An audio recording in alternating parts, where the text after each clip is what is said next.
도하. 자, 안녕하세요. 자, 오늘은 수학으로 컨텐츠를 만들지 않고 오랜만에 좀 주간 계획표에 대해서 한번 진행해 보도록 하려고 해요. 우리가 계획표를 세웠던 거는 초등학교 때부터 바야흐로 시작이 됐죠. 근데 아마 여러분들 초등학교 때 가슴에 손을 얹고 한번 생각해 보면 이 주간 계획표가 지켜졌던 적은 아마 거의 없었을 거고, 그죠? 다 작심삼일로 돼서 결국엔 안 했을 겁니다. 일단은 주간 계획표를 하는 데 있어서 중요한 게 몇 가지가 있어요. 그래서 일단 제가 미리 이렇게 5개를 적어 놨는데 이 5개는 여러분들이 계획표를 세우기 전에 반드시 명심해야 되는 부분입니다. 그래서 일단은 하나하나 얘기해 보고 나서 그게 왜 그렇게 되는지 그 이유에 대해서 제가 조금 부연 설명을 드리고 실제로 주간 계획표 예시를 보면서 한번 실제 짜보도록 해보겠습니다. 자, 첫 번째, 여러분들이 반드시 기억해 두셔야 할 것, 이겁니다. 태스크 단위, 일 단위로 반드시 여러분들 해주셔야 돼요. 시간 단위로 하지 않습니다. 자, 시간 단위는 여러분들 이건 농부들이 하는 거예요. 언제 모내기를 하고, 그죠? 언제 추수를 하고, 다 이런 타이밍이 중요하죠? 그죠? 하지만 공부는요, 그런 타이밍 싸움이 아닙니다. 그냥 내가 이것을 목표한 양을 오늘 했냐 안 했느냐가 중요하기 때문에 반드시 타스크 단위로 세워주는 거. 일단은 이따 더 자세하게 얘기할게요. 그 다음에 국영수는 여하튼 매일매일 공부하는 게 중요합니다. 덧붙여서 어떻게 매일 해야 되느냐. 자, 본질에 맞게 방향을 여러분들이 잡으셔서 공부를 하셔야 돼요. 그 본질에 대해서는 조금 이따 부연 설명해 드리고요. 그리고 세 번째 중요한 거, 하루는 여러분들 파업을 하셔야 됩니다. 근데 이게 중요한 게 조건부 파업인데요. 무조건 파업하는 게 아니고 이따가 이것도 부연 설명을 드릴게요. 네 번째는, 자, 이건 다들 알고 있는 내용일 겁니다. 지킬 수 있는 만큼만 세우셔야 됩니다. 욕심 부리시면 안 돼요. 마지막 5번째, 여러분들 부모님도 조금 설득을 하셔야 됩니다. 공부라는 게 나 혼자만 열심히 한다라고 해가지고 순탄하게 가지가 않아요. 이미 여러분들 많이 경험했을 겁니다. 자, 첫 번째부터 한번 이유를 얘기해 보도록 할게요. 타스크 단위, 항상 일 단위로 세워야 되는데, 자, 이거는 분량을 여러분들이 구체적으로 적으셔야 돼요. 자, 예를 들어서 이런 식으로 적어야 되는 거죠. 가령 내가 국어를 만약에 분량을 세운다라 한다라면 뭐 이런 식으로 매산비 같은 경우, 자, 매산비 뭐 1일차 혹은 뭐 세지문이다, 이런 식으로 여러분들이 구체적인 양을 세우는 게 좋아요. 뭐 아니면은 내신 기간이라면 매산비 안 하고 여러분들 교과서를 읽겠죠. 그래서 교과서 뭐 대단원 1 독해라던가 이런 식으로 여러분들이 해야 할 일을 타스크 단위로 적어주시는 게 굉장히 중요합니다. 뭐 예를 들어서 수학 같은 경우는 인강을 들으신다면 뭐 수학 원 뭐지 뭐 삼각함수, 그래서 뭐 2강이랑 3강을 듣겠다, 이런 식으로 구체적으로 적어주시는 게 좋습니다. 아시겠죠? 뭐 영어도 비슷한 식으로 하시면 되겠네요. 이렇게 왜 해야 되냐면 여러분들이 일 단위로 하지 않고 시간 단위로 하면은 사람이 굉장히 뭐라 할까요? 야같다라고 할까요? 여러분들이 만약에 시간이 다 돼버리면은 다 일을 끝내지 않고서도 나 오늘 열심히 했어, 이제 그만해도 될 것 같아, 이런 식으로 여러분들이 합리화하게 됩니다. 하지만 타스크 단위로 세우게 되면은 여러분들이 밤을 새워서라도 이것을 끝내야 되는 거죠. 근데 어떻게 이제 매일매일 밤을 새느냐, 당연히 그런 건 불가능하죠. 그래서 이따가 조금 더 이것에 대해서 부연 설명을 드리도록 할게요. 자, 그 다음에 국영수는 매일매일, 그리고 본질에 맞게 준비하는 게 너무너무 중요합니다. 자, 국어에서 본질은 뭐냐면요, 일단 독해력이에요. 독해력. 여러분들이 독해력이라 하면 처음 본 지문을 그 자리에서 읽어내는 능력을 우리는 독해력이라고 하죠. 자, 영어는 본질이 뭐냐면요, 얘도 마찬가지로 랭귀지다 보니까 독해력의 본질인데, 아무래도 이것은 세컨 랭귀지다 보니까 독해력 말고 이게 모국어가 아니잖아요. 그러니까 여러분들이 여기에 해석력도 조금 들어가겠다, 이렇게 생각하시면 될 것 같아요. 그러다 보니까 가끔은 단어 같은 것도 좀 알아야지 여러분들이 해석하는 게 가능하겠죠. 그 다음에 수학. 자, 수학 같은 경우는 여러분들 문제 해결 능력, 이게 바로 본질입니다. 자, 문제 해결 능력은 뭐냐요? 한마디로 얘기하자면 처음 본 문제를 그 자리에서 해결하는 능력이에요. 자, 영어도 마찬가지예요. 처음 본 지문을 그 자리에서 해석하고 독해하는 능력. 국어는요, 처음 본 지문을 그 자리에서 읽어내는 능력. 자, 지금 보시면 공통점이 전부 다 여기 들어가 있죠. 그 말은 얘네들은 뭔가 능력에 관련된 거예요. 능력은 여러분들이 꼭 아셔야 되는 게 얘는 연습이 중요합니다. 그래서 매일매일 여러분들이 국어 독해력을 연습을 해주셔야 되는 부분이죠. 영어도 마찬가지고요. 수학도 매번 새로운 문제를 가지고 여러분들이 고민하면서 자신의 문제 해결 능력을 키워주시는 게 굉장히 중요해요. 자, 근데 수학은 여기서 조금 오해가 있을 수 있는 게 뭐냐면 절대로 여러분들이 수학 공부의 영순위가 문제풀이가 되어서는 안 돼요. 반드시 개념 공부가 영순위가 되어주셔야 되는 부분이에요. 그래서 여러분들이 매일매일 하는 것에서 여기서 문제풀이라는 게 아니고 이것은 개념 공부다 라고 생각하시는 게 좋습니다. 그래서 개념 인강을 여러분들이 소화를 하거나 아니면 교과서를 보시면서 이 개념과 공식이 왜 태어난지에 대해서 친구들한테 가르칠 수 있으셔야 돼요. 실제로 여러분들이 수학을 매일매일 공부를 할 때 길게 하실 필요가 없어요. 물론 처음 배울 때는 개념 공부가 좀 길겠지만 여러분들이 개념 공부 뭐 이런 것도 좋죠. 뭐 가르쳐 보기.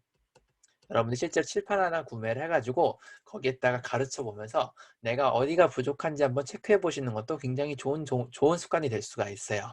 그래서 어쨌든 국영수는 매일매일 해주셔야 되는 거죠. 그럼 선생님 문제풀이는 언제 하나요? 여러분들이 이걸 매일매일 공부하는 국영수를 다 하고 나서 남는 시간에 무엇을 한다? 자, 남는 시간에 뭐 학원 숙제를 하시면 되겠죠. 그죠? 자, 여기 위에 있는 것들은요. 학원 숙제와 학교를 다니고의 별개로 여러분들이 매일매일 해주셔야 되는 부분이에요. 남는 시간은 여러분들이 학원 숙제라던가 혹은 뭐를 하시면 되겠죠? 수학 뭐 문제 풀이라던가 여러분들이 또 국영수만 공부하는 게 아니잖아요. 그죠? 뭐 사회라던가 과학이라던가 가끔은 뭐 1학년 같은 경우 역사도 배우죠. 그죠? 역사 같은 것도 종종 공부를 해주시면 될 것 같아요. 여하튼 국영수 다음과 같이 독해력 기반으로 연습하는 거는 반드시 넣어주셔야 돼요. 알겠죠? 새로운 지문을 읽어야 되니까 당연히 수능과 모의고사의 지문을 이용하는 게 좋겠고요. 그죠? 수학은 여러분들이 뭐 교재는 상관이 없겠지만 어쨌든 간에 내가 완벽하게 가르칠 수 있을 때까지 개념을 갈고 닦는 게 중요합니다. 알겠나요? 이런 친구가 있을 수도 있어요. 선생님, 저는 학원을 너무 많이 다녀서 학원 숙제나 요즘 막 수학 같은 경우 문제 엄청 많이 내주잖아요. 그러다 보니까 공부할 시간, 내가 공부할 시간이 없어요. 예를 들어서 내가 지금 국어 독해력 연습을 하고 싶은데도 불구하고 시간이 없어. 자, 그러면 어떻게 해야 되나요? 어떻게 하겠냐? 잠을 줄여야겠죠. 자, 근데 잠을 줄이는 거는 그렇게 좋은 상책이 아니에요. 당연히 학원을 끊으셔야 되겠죠. 자, 학원 숙제가 너무 많으면 내 공부에 타격이 가면요. 그 학원은 좋은 학원이 아니에요. 예를 들어서 내가 순수한 공부 시간에 타격이 가도 좋은 학원이 아니고 동시에 수학 학원이 너무 시간을 많이 뺏어서 국어랑 영어 학원에도 타격이 간다라면 그것은 정말 좋은 게 아니겠죠. 그래서 여러분들이 학기 중에는 학원을 아주 많아야 1.5개 정도밖에 다닐 수가 없습니다. 왜? 내가 공부하는 시간을 여러분들이 확보를 해야 되니까. 이해되셨나요? 여러분들이 마음이 급하다라고 해서 모든 걸 전부 다 학원으로 해결하려 하다 보면은 여러분들이 학습 중에서 여러분들 학습이 배울 학자 익힐 습자잖아요. 여러분들이 배우기만 하지 익힐 시간이 없기 때문에 굉장히 그 얕은 지식은 순식간에 증발해 버립니다. 그렇기 때문에 여러분들 꼭 자기 시간을 만들어 놓고 내가 할 수 있는 그 가용 시간에서 여러분들이 학원을 결정하시면 될 것 같아요. 그래서 학기 중에는 1.5개, 방학에는 여러분들 2.5개 넘어가게 되면은 자기 공부할 시간이 부족하게 될 겁니다. 자, 마지막으로 세 번째. 그 다음 뭐죠? 그래요. 하루 정도는 조건부 파업하는 게 굉장히 중요해요. 예를 들어서 내가 만약에 일요일에 학원 하나도 안 가요. 그럼 여러분들은 일요일에 일단 비워놓는 겁니다. 그래서 월요일부터 토요일까지 어떻게? 6일치 공부량을 여러분들이 일주일 동안 하는 건데 만약에 내가 토요일에 다 끝냈다라면 일요일은 뭐 하면 돼요? 그렇죠. 휴식을 하시면 돼요. 이게 굉장히 중요한 개념인데 왜 그런가요? 모든 걸 다 끝내고 쉬는 여러분들 죄책감 없는 휴식이라 하죠. 이런 걸. 죄책감 없는 휴식을 반드시 여러분들이 즐기실 수 있으셔야 돼요. 자, 죄책감이 없으려면 내가 오늘 공부한 내용을 반드시, 오늘이 아니죠. 일주일 동안 공부한 내용을 다 끝내셔야지 일요일에 놓으실 수 있는 겁니다. 무슨 말인지 알겠죠? 그리고 이 부분에 대해서는 여러분들이 이게 5번이랑 연결이 되는데 부모님을 설득하셔야 됩니다. 우리 부모님들은 슬프게도요. 우리가 노는 꼴을 보시지 못해요. 그죠? 그러니까 여러분들이 부모님한테 어느 정도 설득을 하셔서 내가 이번 주 양을 끝내면 내가 놀아도 우리 엄마는 노터치 하셔야 돼 라는 그러한 뭔가 약속이 좀 필요합니다. 아마 대부분의 어머님들은 흔쾌하게 허락을 해주실 거예요. 그래서 여러분들이 할 거 다 하고 완벽하게 한 내역을 부모님께서 아시게 된다면 아마 딱히 그걸 반대하실 분들은 없을 겁니다. 5번도 같이 설명을 했어요. 그리고 마지막으로 중요한 게 뭐였죠? 그쵸. 지킬 수 있는 것만큼 세우는 겁니다. 자, 우리 인간은요, 본래 욕심이 많아요. 공부도 마찬가지입니다. 여러분 절대 오해하시면 안 되는 게 할 수 있는 만큼만 세워야 돼요. 그래서 어떻게 한다? 일주일 동안 여러분들이 실제로 일하는 날은 6일입니다. 6일 동안 할 수 있는 양을 일주일 동안 하는 건데 조금 빡세게 하루도 빠짐없이 6일 동안 다 하면 마지막 하루는 놀아도 되는 거죠. 여기까지 이해되시나요? 그래서 이 5가지 원칙을 여러분들이 기억한 상태에서 공부를 하신다면, 계획을 짜신다면은 나름 확신을 가지고 공부를 할 수가 있고, 또 최선에 가까운 노력을 하실 수 있게 최선에 가까운 노력을 하실 수 있게 될 것입니다. 자, 그래서 주간 계획표를 실제로 한번 요 스킴에 맞춰서 한번 짜보도록 할게요. 자, 이것은 네이버에서 이거 그래도 좀 깔끔하게 밝히는 게 좋겠죠. 네이버 어디에서 출처해서 갖고 온 거냐면요. 네이버에 그 어디 보자. 네이비라는 이제 블로그에서 가져온 가져온 양식입니다. 여러분들도 거기 가서 다운로드 받으셔가지고 한번 해보세요. 자, 월화수목금토일. 자, 내가 만약에 일요일에 학원 안 가면 어떻게 한다? 일요일에는 파업한다. 자, 여기다 파업을 적으십니다. 근데 이건 조건부 파업이에요. 반드시 다 할 건 하고 놓으셔야 됩니다. 자, 여러분들 국어, 영어, 수학은 매일 해야 돼요. 자, 국영수는 매일 적습니다. 자, 그럼 국어 같은 경우는 여러분들 예를 들어서 내가 매삼비로 하겠다라면 매삼비 보통 지문 한 3개 정도는 미니멈으로 연습하는 게 좋아요. 매삼비 2지문, 그래서 매삼문, 문학도 가끔 하시겠죠? 한 지문 이런 식으로 여러분들이 매일매일 진행하시는 거죠. 이해되셨죠? 물론 내신 때는 요거 대신에 뭐가 들어갈 수 있어요? 그쵸, 국어 교과서가 들어갈 수도 있겠죠. 이건 여러분들 경우에 따라서 짜주시면 될 것 같아요. 어쨌든 분량으로 짜주신다. 자, 영어도 마찬가지입니다.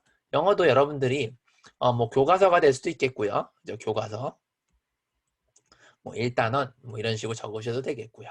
이런 식으로 분량을 적어주시는 게 좋겠죠? 영어도 여러분들 구체적으로 다르겠지만 그 분야가 달라지게 되겠죠? 수학도 마찬가지입니다. 수학은 여러분들이 일단은 매일매일 하는 것은 문제풀이를 먼저 하시는 게 아니고 개념 공부부터 먼저 하시는 겁니다. 반드시 개념 공부부터 하시고 시간이 남을 때 문제를 푸셔야지 개념에 완벽하게 충실한 공부를 해주실 수가 있으세요. 아시겠죠? 자, 지금 제 얘기는 1등급이 아닌 학생들한테 얘기해요. 2등급도 마찬가지입니다. 2등급도 다 수학을 외우는 놈들이기 때문에 내가 완벽하게 가르칠 수 있기 전까지는 반드시 매일매일 개념 공부를 조금이라도 해주셔야 됩니다. 아시겠죠? 선생님 같은 경우는 수학 중독을 좋아하는 편인데 예를 들어서 수학 중독, 수학원 뭐 1-1 영상 뭐 이렇게 적어놓고 이것도 여러분들이 분량에 맞게 적어주시면 되겠죠. 자, 다음과 같이 매일매일 국어 독해하는 거, 영어도 독해하는 거, 수학 개념 강의를 여러분이 듣고 뭐 백지 테스트를 한다던가 아니면 가르치는 거를 실제로 해보시면 아마도 이 정도 양이면요. 대충 보통 일반적으로는 고3 기준으로 했을 때 한 3시간에서 4시간은 쓰시게 될 겁니다. 이 정도의 순공 시간은 여러분들이 반드시 보유를 해주셔야 돼요. 아시겠죠? 자, 그럼 남는 시간은 뭐합니까? 우리는 공부가 직업인 사람들입니다. 왜? 학생이니까요. 3, 4시간만 가지고는 공부가 조금 모자라겠죠? 가슴에 손을 얹고 생각해 보세요. 물론 중학생이라면 이 정도도 많이 한 것 같아요. 네, 여하튼 고등학생 기준으로 했을 땐 턱없이 부족하죠? 남는 시간은 여러분들 학원 숙제를 하면 되겠죠? 학원 숙제를 좀 구체적으로 적어주시면 좋겠는데 뭐 해서 국어학원 숙제다, 뭐 영어학원 숙제다, 아니면 과학학원 숙제다, 뭐 사회 뭐 숙제다, 아니면은 뭐 수학 문제풀이 숙제다. 이런 것들 여러분들이 매번 잘 나누셔가지고, 왜? 요건 학생마다 다르니까 나누셔서 이거 적게 되는 겁니다. 그다음에 다 하게 되면은 여러분들이 하신 거는 다 체크를 표시하면서 이렇게 진행하시면 돼요. 근데 못 끝낸 것도 있겠죠. 자, 못 끝낸 건 X라고 치시고 다음날 화요일에 여러분들이 못했던 것들을 반드시 해주셔야 되겠죠. 이해되셨나요? 그러다가 꾸역꾸역 토요일까지 갔다가 만약에 다 했으면 일요일에 놓으시면 되는 거고, 만약에 다 못 끝냈으면 일요일까지 못한 거를 가지고 여러분들 해결을 하셔야 됩니다. 이해되셨나요? 근데 가끔은 사람이 아플 수도 있고 베프가 생일일 수도 있잖아요. 그죠? 그런 경우에는 그럼 어떡합니까? 여러분들이 무리를 해서라도 새벽까지 해서 최대한 이번 주에 끝내셔야 되는 거예요. 근데 만약에 못 끝내면 괜찮습니다. 또 다음 주에 있는 일요일 있잖아요. 그죠? 그러니까 여러분들이 그 일요일에 끝낸다라는 생각으로 하시면 돼요. 그래서 제일 중요한 거는 원칙은 이거죠. 사람은 완벽하지가 않아요. 그렇기 때문에 우리가 짜놓은 계획을 반드시 다 못할 수도 있다라는 전제가 깔려 있어야 돼요. 알겠죠? 그래서 일요일이란 걸 비워놓은 거고, 만약에 이 일요일까지도 못 끝내면 어떡하면 돼요? 그래요. 다음 주 일요일을 이용하면 되겠죠. 만약에 또 다음 주 일요일까지 다 못 끝내면 어떻게 해요? 그래요. 그 다다음 주 일요일까지 끝내시면 되겠죠. 근데 여기서 중요한 거는요. 원칙이 그겁니다. 절대 한 달은 밀리지 않습니다. 자, 우리가 인간이기 때문에 절대 한 달까지는 밀리지 않는다는 마인드로 여러분들이 내가 한 달 넘어서까지 못 끝내면 사람이 아니다 라는 생각으로 임하시면은 여러분들 아마 다 지키실 수 있을 겁니다. 자, 여러분들의 확신 있는 공부를 응원합니다. 지금까지 독고트인이었습니다. 도움이 되셨다면 좋아요와 구독도 한번 해주세요. 수고하세요. Sweet dream.